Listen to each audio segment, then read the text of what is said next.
Welcome to Tech Notice. I recently was scrolling my camera news site and I saw that there was a firmware update for my favorite monitor that I'm using, and I thought, whoa, I need to check this out. I need to check out what have they updated, and it almost feels like they've listened to me, because they did. They changed every single thing that I said I wanted in the monitor when I made the full review of this. If you haven't seen the full review of this, I'm not going to go into details about the full review of this, and we're going to just talk about the updates and the firmware things, what have been changed, but you can easily find the video up there for the full review of this where I'm going to talk about this. So this is the Andycine A6 Plus. Now they've released the firmware update for this monitor, as well as released a new version of this monitor over here. So there's some of the outside ports are a little bit different in the new one, which is A6 Plus version 2. So that's available now as well. So if you're buying a new monitor and you don't have this one yet, then I recommend you buying the version 2 one. But if you are already using one of these and you own one of them, there's no point of upgrading. Okay, so let me talk to you about some of the things that are different. Okay, one of the things that I said that it needs to change, it doesn't work, is, so on the bottom over here, when we go to false color, now there's two false color types. One, type 1 now, and then type 2, okay. Now, I don't know exactly what's the difference between type 1 and type 2. Type 2, you're gonna see a little bit more of I think black and gray, and it's not gonna give you as much of an information, something like that. I don't know what's the difference, okay? But if I'm gonna turn it on, I can see that there is numeric values on the bottom. Now, the type 2 doesn't work for me as well as the type 1. Here's the reason.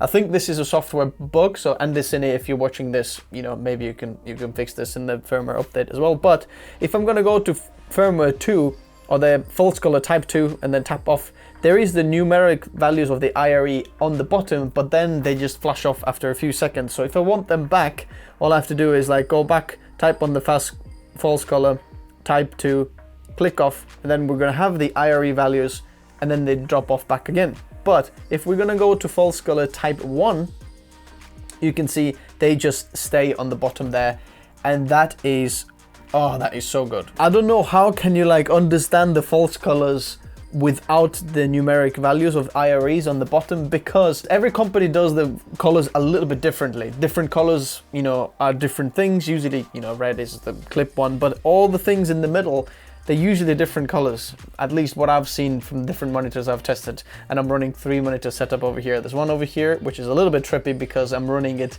out from the monitor that I'm seeing. The main camera monitor is coming out, so you can see this, which is a little bit trippy. And then I've got the side monitor one over here, so I can see this. And all the false colors are a little bit different on all of these monitors. I absolutely love that they addressed this false color issue, that there's no numeric IRE values of the colors on the bottom there. So now this is on. They added a few more things. They've added vector scopes and waveforms. So we're gonna go to all waves over here and turn this one on over here, and boom, whoa, what's going on over here? Okay, let's turn this on and go on the screen. You can see there's waveforms, there's histogram over here, there's the vector scopes, there's audio meters over here. There's a lot of things the monitoring is going on, so it's quite good. So if you're into some pro monitor features, then now they're in here as well, which is pretty cool to see that. Okay, I'm gonna turn these off. Another thing that I was really just wanting, because it didn't have this in, is a 9 grid. So I love when I'm shooting 16:9 ratio, and I love framing on the thirds, getting eyes on the third, getting subjects on the thirds or the corners of the thirds. So now you can have the 9 grid as well. Voila! We have the 9 grids, and I love it. Thank you so much for listening to me. I feel so special because they've listened to me. Okay, I'm very excited. I don't know if you can tell this. As well as having these 3 things, a few more little tweaks that they did, okay? As much as I can see, I can't remember exactly if everything was in the old one as well, but there are 50 LUT support now instead of 8. So there's a little SD card on the bottom there, and you can just add your LUTs on and then actually load them onto the monitor over there. But the thing is, if you're watch the review, you can't actually load them onto the internal memory or internal kind of storage, because there isn't any. You're gonna have to leave your SD card plugged in. But now you can have a support for 50 LUTs instead of 8 LUTs, which is pretty cool. So let's have a look. Let's switch some kind of weird LUT over here. Let's see what LUT do we have over here. Oh, that's S-Log2. Ooh, that is much better. Import from SD. Let's see. Oh, that is so much better. So now when you're switching the LUTs as well, you actually see all the LUTs on the side coming up like this, so I can switch between the color. Oh, that is so much better. Okay, I see. So that is so much better. Previously, you didn't have this column over here. You just had to like kind of flick through like this on the little LUT switch and these little arrows over there. So that is so much better. So this is really, really good. So I just thought I'm gonna make this video for those guys who have seen my review, or if you don't know about this monitor, this is my favorite monitor, and now it got the upgrade, and all the things I wanted or that was wrong with it, they've got the update now. Ah, that is so much better.